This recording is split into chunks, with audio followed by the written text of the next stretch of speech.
Today, medieval films are enjoying significant popularity. Grand castles, charismatic knights, and epic stories provide a visually stunning portrayal of the medieval world on the big screen. One such film is Kingdom of Heaven, released in 2005. The film's focus on the intense interaction between the East and the West during the Crusades adds an intriguing aspect. However, films of this genre often raise questions in the minds of viewers. Was the story really like this? Yes, I watched this film, but how much of it was accurate? Answering these questions often requires in-depth research. In this video, we attempted to address such questions about the Kingdom of Heaven film to the best of our ability. Let's see how closely the film's screenplay aligns with historical facts. The film begins in 1184 in France. Balian, a blacksmith, is visited by a group of crusaders.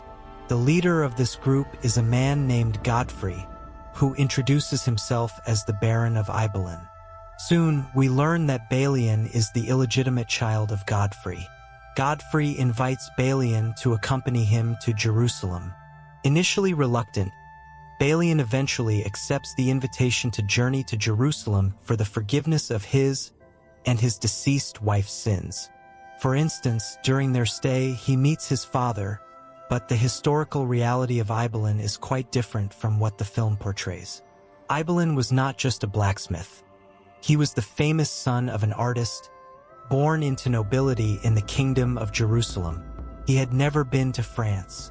Furthermore, in 1184, the year the film begins, approximately 34 years had passed since his father's death. So, Balian's past is presented in the film in a way that diverges significantly from reality. A new story is even created. Of course, in films of this kind, screenwriters may make such changes to the script to facilitate the flow of the film. Events are dramatized. However, in this case, the film diverges from history, transforming into a new narrative. Now, let's look at other scenes. For example, while Balian is having dinner during their stay, a man in Templar attire approaches, introduces himself, and reveals the man's identity. However, this person was not an ordinary Templar. He was the husband of Sibylla, the sister of Jerusalem's King Baldwin IV, and one of the heirs to the Jerusalem throne. He would become the king of Jerusalem after the death of the fourth Baldwin. The film then follows Balian's challenging journey to Jerusalem. In Jerusalem, he meets with Tayar, the Armenian Trabzon Count III. Tayar, Armenian by origin, would later be known as the Grand Master of the Templar Knights. The film implies that the Templars provoked war with Muslims, giving them a reason for conflict. It also suggests that Saladin had more than 200,000 troops in Damascus alone, and that they would be unable to win if they went to war.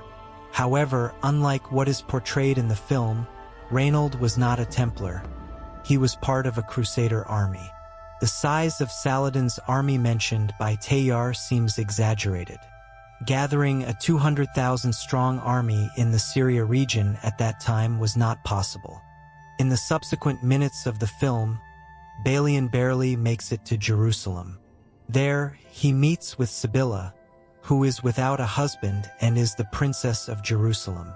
After a few encounters, a romantic relationship ensues between them. However, this is not accurate. In reality, there was no romantic relationship between Balian and Sibylla. At this point, it seems that the screenwriters attempted to add some excitement to the screenplay with a forbidden love story. In another scene of the film, despite peace between the Crusaders and Muslims, Guy de Lusignan and Reynold raid a Muslim caravan. In reality, Reynold frequently organized such raids, but there is no evidence that Guy de Lusignan participated in these attacks. As a potential heir to the throne, he could not risk being the one to break the peace between Muslims and Crusaders. He acted as a politician, doing what was necessary for his role. However, the film needed a few villains, so he was depicted as a person who did things differently from reality.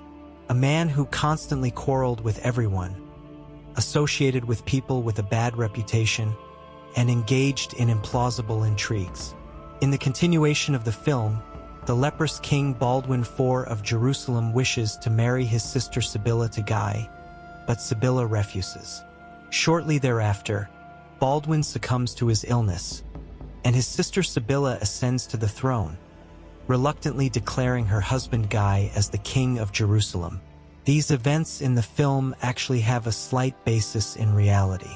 However, such a conversation taking place is highly unlikely.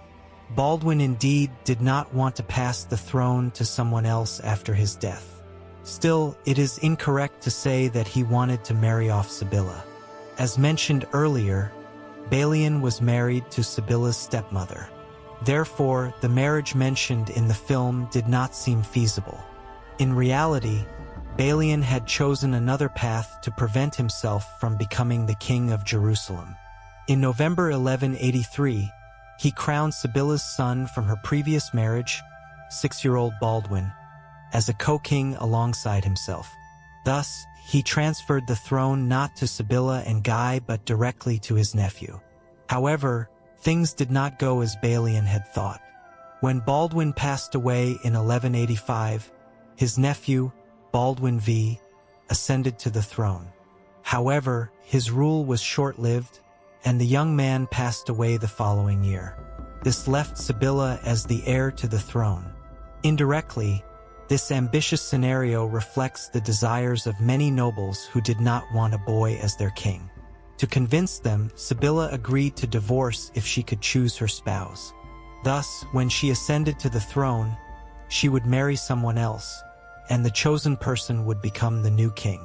However, when asked to choose a new husband during the coronation, to everyone's surprise, she chose Guy and declared him the king, despite the pressure from the nobles.